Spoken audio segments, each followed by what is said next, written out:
Jake Solomon was starting to panic. For the second time in his career, he'd been given a shot at making the one game he'd always wanted to make, a true successor to the 1994 turn-based classic, XCOM UFO Defense. But there was a problem, a really big problem, in fact, because again for the second time in his career, he couldn't make it fun to play. In today's episode of Here's the Thing, we're going to be taking a look at how he and the rest of his team brought XCOM Enemy Unknown back from the brink of disaster, thanks in part to an experiment called Mutator Mondays. I've also got some video footage and screenshots to share as we go along, showing what the game looked like throughout its many iterations, and a lot of this stuff has never been seen before outside of the studio, so that's exciting. My thanks go to Firaxis for being so generous on that front. Alright then, back to the story. So as I said, this wasn't the first time that Solomon had found himself in this very situation. About 3 years beforehand, he'd been given a smaller team and roughly 6 months to make an XCOM prototype, and well, in his words, "We lovingly crafted the biggest piece of shit that anyone has ever made." I'm not joking. That first project had been promptly scrapped, and Solomon was moved over to Civilization Revolution, where he learned from one of the best in the business, the true king of strategy, the man with his name on the box, Sid Meier. That game was a success, and after 2 years working on the project and seeing it ship, Solomon was given another go at working on an XCOM prototype, this time equipped with a much larger team and an entire year in which to develop it. And this right here was the end result. After 12 months, they created a playable XCOM demo, which still had the dash back then, you'll notice. It looked good and it ran smoothly, but those familiar with the final game will notice some significant differences here when it comes to the gameplay. There's no cover system whatsoever, and the soldiers' movement isn't restricted to a tile grid. Instead, they can move wherever they like, as long as the player has enough time units left, which is a mechanic pulled straight out of the original title. Also, look at this. You start each mission in the Sky Ranger itself, which opens like that. Although Solomon did tell me the team had no idea where the pilot was supposed to be sitting. Anyway, the team finishes its 12-month run and prepares to show the prototype at a big internal party. Everyone's really excited to see what they've been working on, but when they do play it, the overwhelming reaction is, whoa, this is way too complex. Basically what I'd done is I wanted to remake the original, as close to the original game as possible, which makes sense, obviously. But when I did that, then I was like, also I want to have classes and different weapon types. Right. And I wanted to add all these things on top of it, and so I'd made the original, and then I'd added all this shit on top of it. I see, yeah. It was really, really complicated, and it's one of those things where the systems didn't mesh all that well, and so yeah, it was a real mess actually. At this stage, Solomon is forced to make perhaps one of the most difficult decisions of his professional life. He asks his team, who've just spent a year working on his vision for XCOM, to start again from scratch. And I mean from scratch too. Most of the artwork and the gameplay systems have to be removed in their entirety as they strip the game back to this. In response to the feedback he'd received about his game being too convoluted, too messy, Solomon designs the most straightforward version of XCOM he could manage. Entitled Combat 2.0, which is a name the team would later grow to hate, this new version switched out free movement for a tile grid, adds the option for units to take cover, and then gives each soldier just a single number to work with. This one number determines everything, their offense, defense, and health. So as you move into cover, it goes up, and as you get shot, it goes down. It's rudimentary, but you can see here the roots of what this game would one day become. And this had the desired effect. When people played the prototype, as basic as it looked, they seemed to click with it. They understood what was going on. Rather than overcomplicating the rule set of the original game, Solomon and his team were finally confident enough to build their own, piece by piece. From these building blocks, things began to take shape. In an effort to make taking cover more interesting, the team added high and low options. They gave each soldier 2 actions per turn so that players would actually want to move without feeling like they were wasting their chance to fire a weapon. And they also split the various stats out into different values. Now, if you have played Enemy Unknown, you're probably starting to think, oh, this sounds kind of familiar. Sounds sort of like what we got in the final version, and it is, but Solomon and his team were about to encounter another hurdle, one that seemed very small at first, but would rapidly spiral out of control and come to define much of the game's remaining development.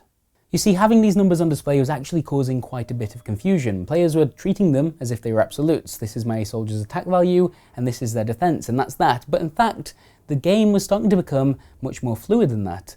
As the team added new mechanics like flanking enemies or taking shots from a height advantage, these values weren't able to reflect that, which is an issue. And in his efforts to address that issue, Solomon opened up one hell of a can of worms. He started by allowing players to toggle a new circular HUD on and off, which would give them all the information they'd need, flanks and all, in one go, but that didn't really do the trick either. It was only really when you were looking at this HUD that players could really make sense of what was going on. Without it, there was still too much guesswork.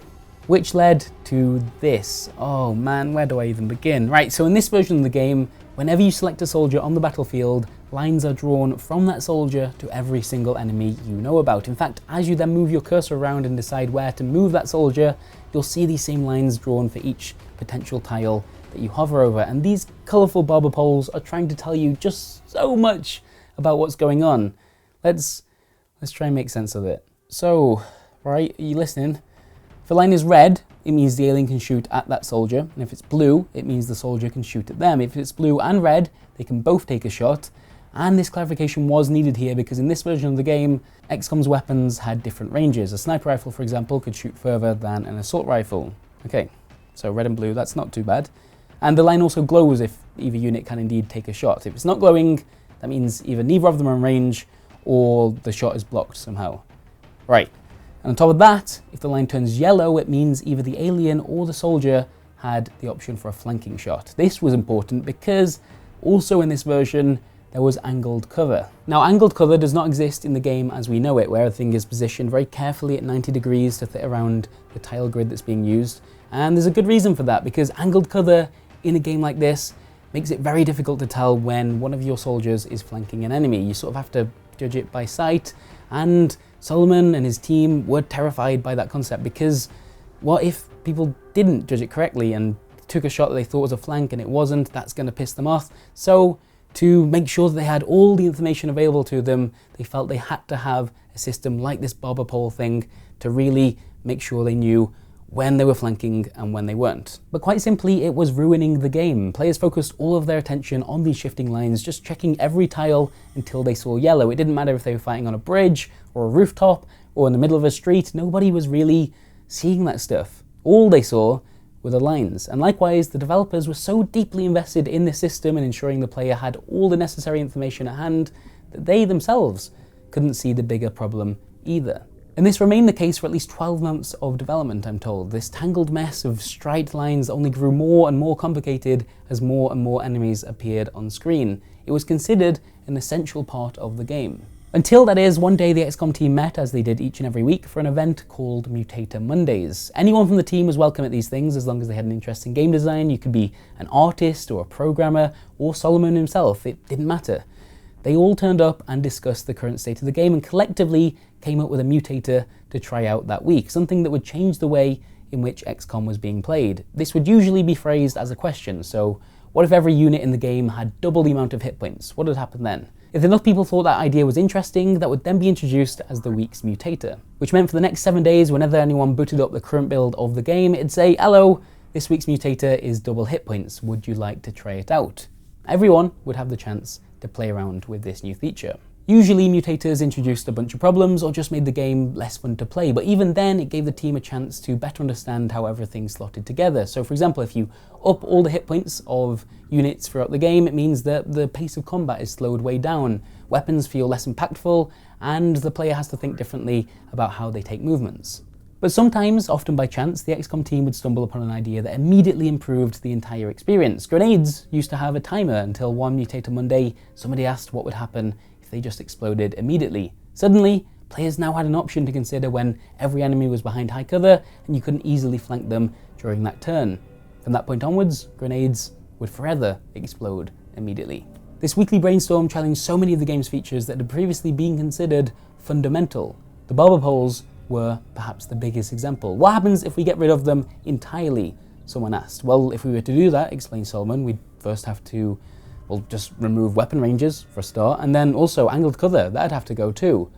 You know what? Let's give it a shot.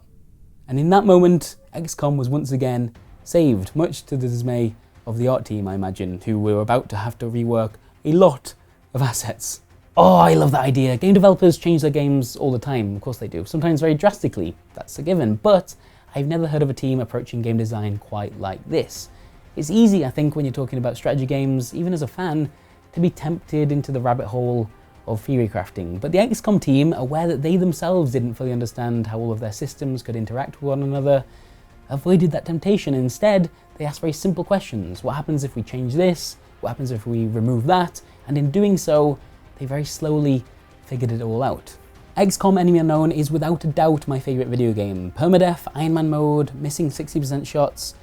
I think this thing is incredible. I also think the team that made it are incredible, and yet the story of its development is not the one I'd expected to hear. There wasn't some perfect vision for this game right from the very start. In fact, its success came as a result of a large number of mistakes along the way. And there's something extremely valuable to take away from this story, I think, something that's encapsulated by Solomon's Mutator Monday experiments. The team at Firaxis never grew too proud to question their own work and were in fact actively encouraged to do just the opposite on a weekly basis. They somehow turned game design itself into a game, and in doing so ensured the XCOM reboot looked like this and not, thankfully, like that. I don't really have a lot of XCOM props, so is that working? It's supposed to sort of move a little bit. I don't know what that'll do on the camera. Good on you, Firaxis. Thanks for fixing XCOM, because it's bloody wonderful. I really, really like it. I basically made this video to say that. If you did enjoy this video, it's part of a series called Here's a Thing. We take a look at different stories about games and how they're made every 2 weeks, and you can find the latest 2 episodes over here. So give one of them a watch if you like. This voice acting one, loads of people watched it, so that was a surprise. Maybe check that one out first if you like. And yeah, see you in a couple weeks.